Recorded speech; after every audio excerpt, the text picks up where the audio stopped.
Bonjour Mickaël Darmon. Bonjour à tous. Et merci d'être avec nous comme tous les jeudis dans le Grand Journal. Emmanuel Macron a renoué en début d'après-midi avec la traditionnelle interview du 14 juillet qui n'est pas encore terminée. Comment expliquez-vous ce choix d'abord Mickaël, et quel message veut faire passer le président de la République à travers cette prise de parole?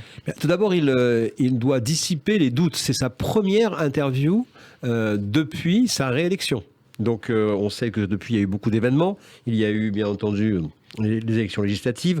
On sait qu'il a perdu donc, la majorité absolue. La situation donc est complexe. Il y a eu également des polémiques diverses et variées. La dernière, le concernant, on va y venir, concernant donc son attitude avec l'entreprise Uber quand il était ministre de l'économie.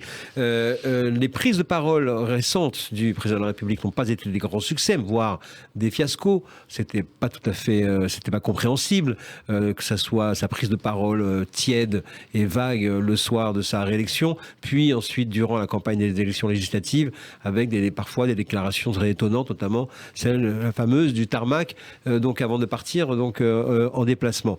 On voit aujourd'hui le résultat, c'est-à-dire qu'il y a une majorité qui est décontenancée, désarçonnée, une opposition extrêmement active, on l'a vu et on va y revenir déjà au Parlement qui lance déjà ses premières salves, et le président doit lui à la fois continuer à se placer au-dessus de la mêlée et de cette situation, de ce marasme économique, et en même temps il est obligé de descendre dans l'arène pour clarifier des points précis, parce que les grands sujets qui aujourd'hui interpellent et inquiètent les Français sont devant nous. Bien évidemment la situation économique, la situation donc vis-à-vis de l'énergie, et là dans son interview dès le début, donc il a annoncé qu'il faudrait s'attendre et avoir maintenant un grand plan de sobriété énergétique. Avec un début d'automne difficile. Absolument, été automne difficile lié à la situation donc, en Ukraine, parce que la guerre va durer. C'est exactement également ce qu'il a annoncé au début donc, de cette interview. Et puis également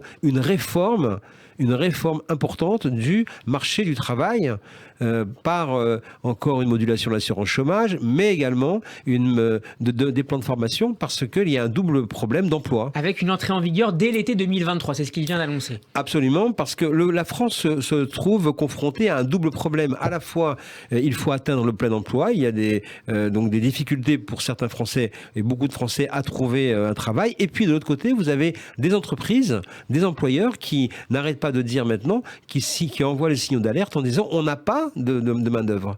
Il y a 6 entreprises sur 10 qui aujourd'hui disent on a des problèmes de recrutement. Donc il est revenu aussi sur cette fameuse phrase qui avait beaucoup marqué lors de son quinquennat précédent. Il avait interpellé un jeune en disant mais il n'y a qu'à traverser la rue pour trouver un travail.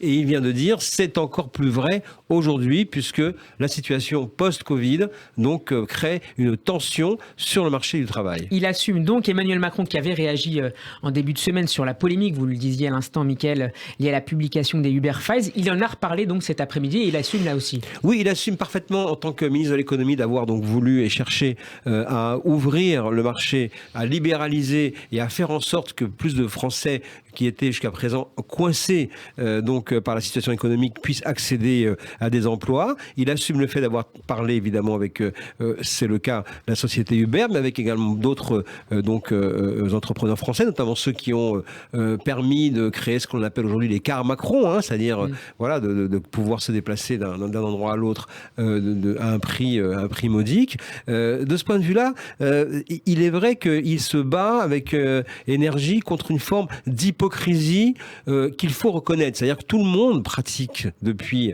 des années en France le fait de parler directement à une entreprise lorsqu'il faut attirer des emplois sur son sol. Si on revient dans l'histoire, la société Disney avait imposé à l'État français de payer des équipements considérables pour installer Euro Disney. Sinon, la société Euro Disney disait on ira en Espagne. C'est le début des années 90. Dans les début des années 90, c'est le prolongement de la ligne RER A aux frais de l'État, c'est la création d'une sortie d'autoroute spéciale sur l'autoroute A4 pour accéder au parc d'attractions financé par l'État. Et là, personne n'avait rien trouvé à redire parce que c'était des nombres considérables d'emplois et tout l'enjeu était de développer l'Est parisien par rapport à l'Ouest parisien. Donc tous les ministres, tous les gouvernements ont toujours parlé directement avec des entreprises et à fort enjeu et qui ont parfois aussi imposé leurs conditions. Il assume en disant, si c'était à refaire, je le referais. On connaît et on comprend le sous-texte politique, bien évidemment, qui vise à le mettre en difficulté. Et je pense qu'effectivement, il y a quelques jours, cette déclaration reprenant une expression privée de Jacques Chirac était destinée à créer ce qu'on appelle un effet de leurre. Tout le monde s'est précipité sur le commentaire de cette expression et en mettant un petit peu de côté le fond du problème. J'ajoute que le potentiel de scandale est assez faible et on le voit à un indice. Le RN n'a demandé qu'une mission d'information, contrairement à la NUP qui a demandé une commission d'enquête parlementaire. On voit bien que l'analyse est faite aussi de la part du monde politique que, au fond, c'est une polémique qui va certainement donc être amenée à s'éteindre. Mickaël, la semaine politique a été marquée également par le vote à l'Assemblée nationale du projet de loi sanitaire sur la Covid-19, mais seul son premier article a obtenu finalement la majorité, de sorte qu'il a été vidé de sa substance, puisqu'il y a été amputé d'un article clé sur le possible retour du pass sanitaire pour les voyages à l'étranger. Le texte est désormais étudié au Sénat. Qu'est-ce que cet épisode, Mickaël, dit de la manière dont les macronistes s'adaptent à la nouvelle carte politique ? Eh bien, pour l'instant, ils ne s'adaptent pas. Pour l'instant, ils ont encore en tête le fait qu'ils sont en majorité absolue. Donc, par exemple, le quorum n'était pas atteint chez les députés de la majorité pour diverses raisons. Certains avaient des obligations politiques ailleurs. Vous avez également ce phénomène des ministres qui étaient députés, qui sont devenus, donc qui sont montés au gouvernement. Et en fait, il faut 21 jours pour que leurs suppléants arrivent à l'Assemblée. Donc vous avez un déficit réglementaire, je dirais, en nombre pendant un certain nombre de jours. Donc c'était vraiment pas bien vu de faire cela ce jour-là, mais le calendrier parlementaire s'impose. Cela veut dire que voilà ce que signifie la majorité relative. C'est-à-dire, c'est pas uniquement dans les hémicycles, c'est en commission. À chaque fois, en commission, vous aurez aussi le rapport de force qui va s'exprimer. Et là, ça laisse augurer effectivement de combats très importants. Il y a quelques instants, lors de son interview, effectivement, le président de la République a confirmé qu'il y aurait un débat sur une réforme des retraites. On sent également une nouvelle prudence. Il ne mentionne pas l'âge donc de 65 ans pour le départ. Il explique qu'il y aura une concertation générale avec l'ensemble des forces et il met un calendrier en disant à la fin de l'automne. Donc on est vraiment vers la fin de l'année, c'est-à-dire qu'effectivement, d'ici là, il faudra trouver des conditions politiques pour pouvoir justement être capable de mener cette réforme, puisqu'on sent qu'aujourd'hui, l'énergie réformatrice que Emmanuel Macron veut développer et démontrer est revenue, je dirais, au sommet de son agenda. Il veut montrer qu'il y a une énergie réformatrice et que son quinquennat ne s'est pas arrêté. Mickaël Darmon, tous les jeudis sur Radio J dans le Grand Journal. Merci beaucoup, Mickaël.